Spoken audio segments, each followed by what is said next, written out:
খেলা হতে হলে তো আগে আপনাকে টিম গঠন করতে হবে, তারপরে সেই টিমের তালিকা দিতে হবে যে এই যে আমার টিমের 11 জন খেলোয়াড়ের তালিকা, অধিনায়কের নাম হলো শেখ হাসিনা, তারপর স্ট্রাইকারের নাম ওবায়দুল কাদের,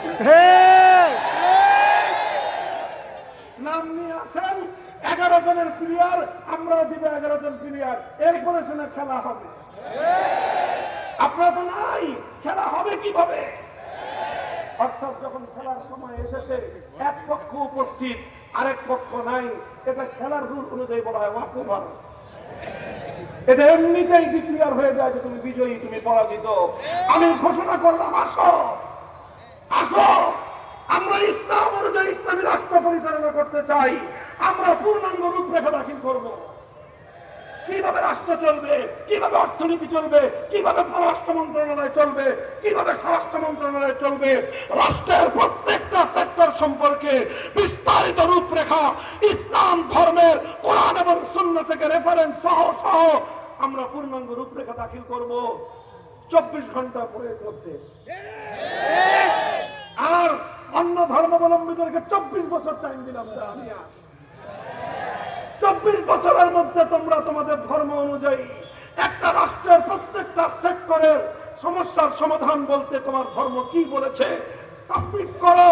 সাবমিট করার পরে কম্পেয়ার হবে, আন্তঃধর্মীয় একটা টিম গঠন করা হবে, সেই ধর্ম বিশেষজ্ঞরা তারা সব মিলে যাচাই বাছাই করে সিদ্ধান্ত দিবে যে কোন ধর্মের ফর্মুলাটা 21শ শতাব্দীর জাতি ধর্ম নির্বিশেষে প্রত্যেক ধর্মাবলম্বীদের জন্য অধিক কল্যাণকর হতে পারে, তারপরে সিদ্ধান্ত হবে।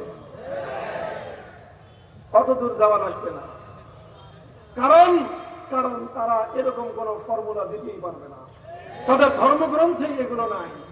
মুহতারাম হাজিরিন, এই কারণে যেহেতু অন্য কোন ধর্মের মধ্যে অর্থনীতির সমস্যার সমাধান নাই, অন্য কোন ধর্মের মধ্যে রাজনৈতিক ব্যবস্থা নাই, অন্য কোন ধর্মের মধ্যে নেতৃত্ব নির্বাচনের প্রক্রিয়া নাই, অন্য কোন ধর্মের মধ্যে সংখ্যালঘুদের অধিকারের কথা স্পষ্টভাবে বলা নাই, সুতরাং অন্য কোন ধর্মাবলম্বীরা নিজ নিজ ধর্ম অনুযায়ী রাষ্ট্র পরিচালনা করবার শুধুমাত্র দাবি করতে পারে, কিন্তু সে দাবির সপক্ষে একটা অনলি সিঙ্গেল যুক্তি তারা দেখাতে পারবে না।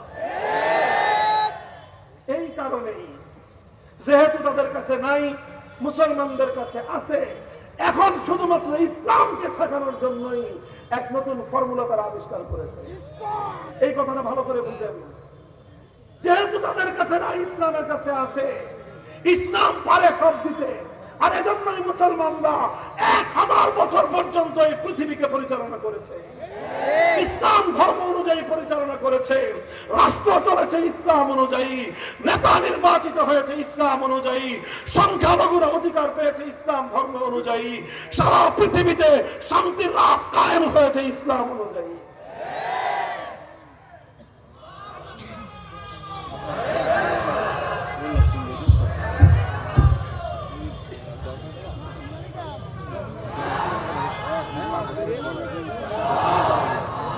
অন্য কোন ধর্মাবলম্বীদের কাছে যেহেতু এরকম কোন